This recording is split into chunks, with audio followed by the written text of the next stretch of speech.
To know more about Nigeria's first military coup, a Carnage Before Dawn offers a detailed account of the events hour by hour. The link to obtain the book is provided on the page.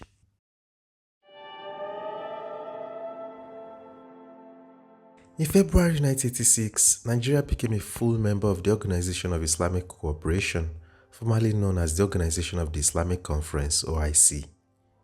At the time, Major General Ibrahim Babangida was head of state. The decision immediately attracted national attention and public debate. Before this, Nigeria had maintained observer status in the organization. Under General Yakubu Gowon, the West African country had established contacts with the OIC but did not become a full member.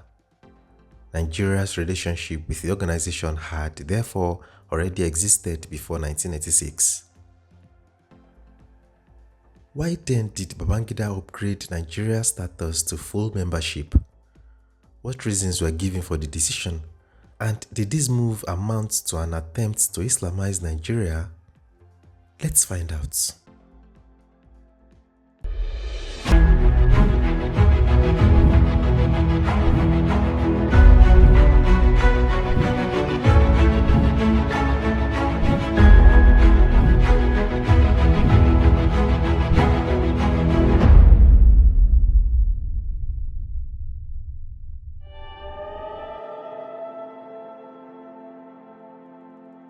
In January 1986, Nigerian journalists confronted Commodore Ebitu Ukiwe, Chief of General Staff and second-in-command to Major General Ibrahim Babangida, over reports that Nigeria had become a full member of the Organization of Islamic Cooperation (OIC).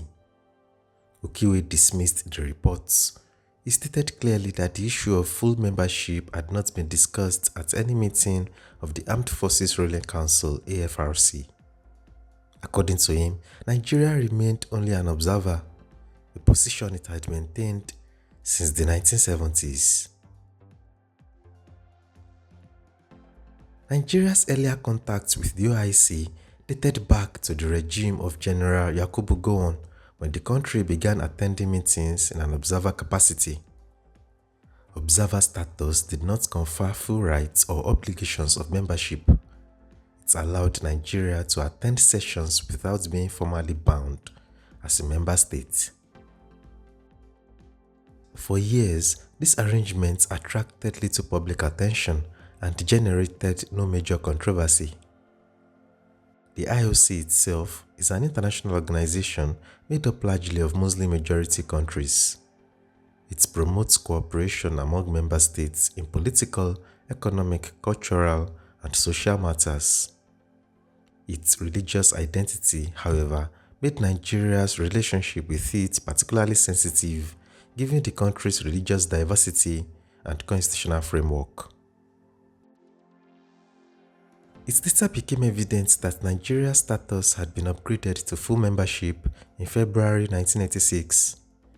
A delegation of prominent Nigerian Muslims had represented the country at OIC meetings. Reports indicated that the decision to formalize membership had not been openly debated within the AFRC. Some senior government officials, including Christian ministers, were reportedly unaware of the move at the time it was concluded. The revelation generated immediate controversy. Christian organizations, church leaders, and sections of the press expressed concern. They questioned both the process and the implications of the decision.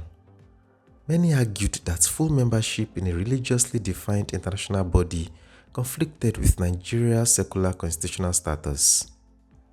Accusations soon followed. Critics claimed that the Babangida regime was favoring Islam over Christianity. Suspicion grew that the decision formed part of a broader religious agenda. The government faced increasing pressure to clarify its position and, in some quarters, to withdraw Nigeria from the organization. Interestingly, at the initial stage of the controversy, many Muslims across the country had little awareness of the OIC or its functions. The strong reaction from Christian groups, however, led some Muslim organizations to publicly defend Nigeria's membership. The debates gradually shifted from diplomatic policy to a wider religious confrontation in public discourse. Newspapers, radio discussions, and public statements intensified the crisis. The IOC issue became one of the most debated national questions of 1986. Religious leaders on both sides mobilized opinion. The controversy deepened existing suspicions between Muslim and Christian communities. Throughout the crisis, Babangida did not engage extensively in public explanation. Nigeria remained a full member of the OIC.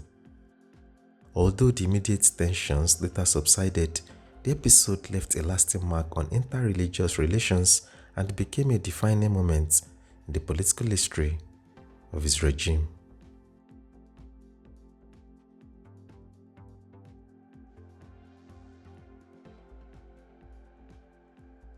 The OIC controversy placed Commodore Ebitu Ukiwe in a difficult position. As Chief of General Staff and Deputy to Major General Ibrahim Babangida, he had publicly denied that Nigeria was a full member of the OIC.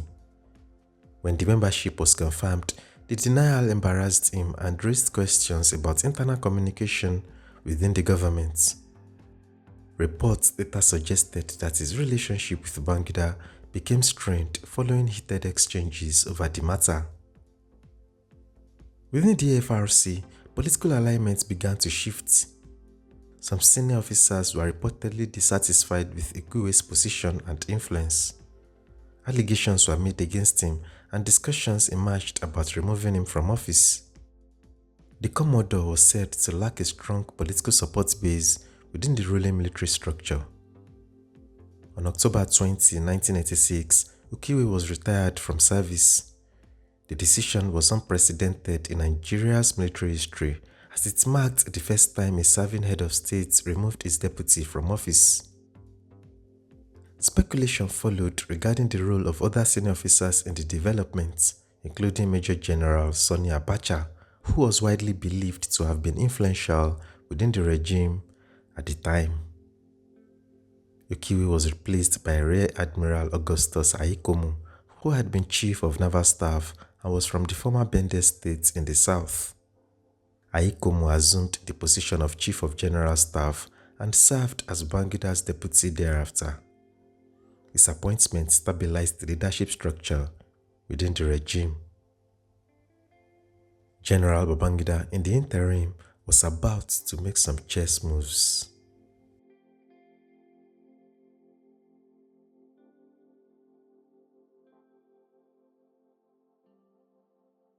During the early years of the Babangida regime, religious tensions were a subject of public debate. Critics argued that some of his decisions deepened suspicion between Christian and military groups, especially within the armed forces and political elite. On February 2, 1989, Babangida dissolved the FRC and reconstituted it, reducing its membership from 28 to 19. Later that year, on December 29, he retired the service chiefs. Among the senior officers who remained influential was General Sani Abacha. The newly appointed service chiefs were widely observed to be Muslims, which revived debate that had earlier followed Nigeria's membership of the OIC.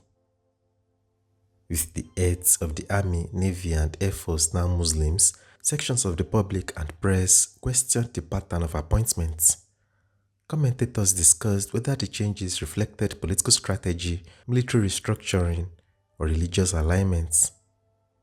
The issue contributed to renewed religious and regional debates across the country. Observers also noted that several key national security and executive positions were held by northern Muslims during this period. This perception strengthened arguments among critics that there was growing regional and religious concentration of power within the regime. These tensions formed part of the broader political climate leading up to the famed Gideon Oka coup of April 22, 1990.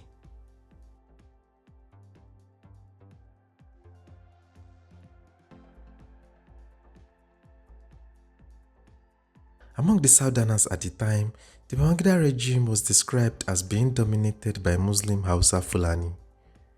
However, Babangida himself was not Fulani. He was from the Gwari ethnic group, a minority community in northern Nigeria. Although he was a Muslim and from the north, the head of state was not Hausa or Fulani. Public debates often treated Hausa and North as interchangeable terms, even though the region contains many distinct ethnic groups. It is correct that several senior officials were Northerners. However, the composition of the regime was more complex than the simplified label of Hausa Fulani domination. At the same time, criticism did not come only from the south.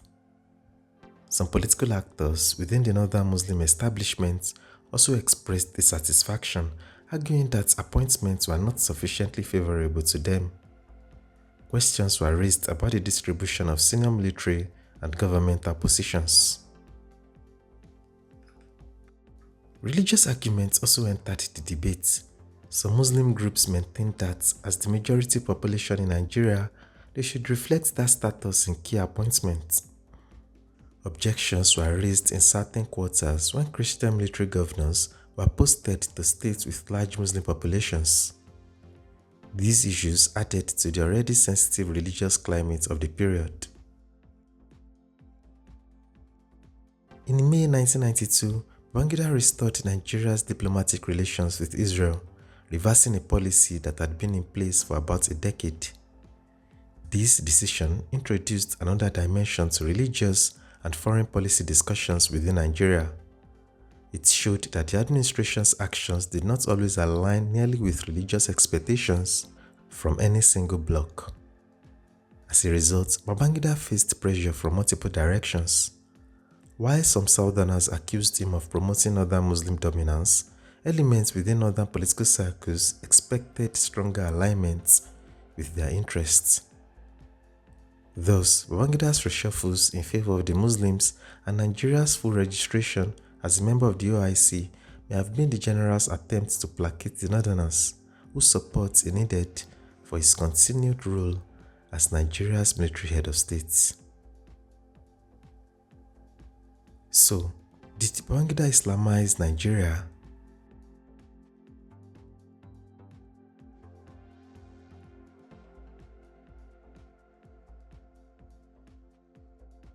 There is no clear evidence that General Ibrahim Babangida pursued a structured policy to Islamize Nigeria or to turn the country into a Muslim state. Nigeria's full membership of the Organization of Islamic Cooperation was politically controversial, but it does not by itself prove a religious transformation agenda. The decision appears to have been shaped more by internal political calculations than by religious fanaticism. At the time, Babangida faced pressure from multiple blocs: southern critics who feared northern domination, and northern actors who expected stronger representation in power. His reshuffles, OIC membership decision, and subsequent political moves suggest attempts at balancing regional and elite interests within a fragile military regime. In this context, joining the OIC can be interpreted as a political strategy aimed at placating influential northern constituencies whose support was important for regime stability. So, to answer the question, did Babangida Islamize Nigeria? The simple answer is no.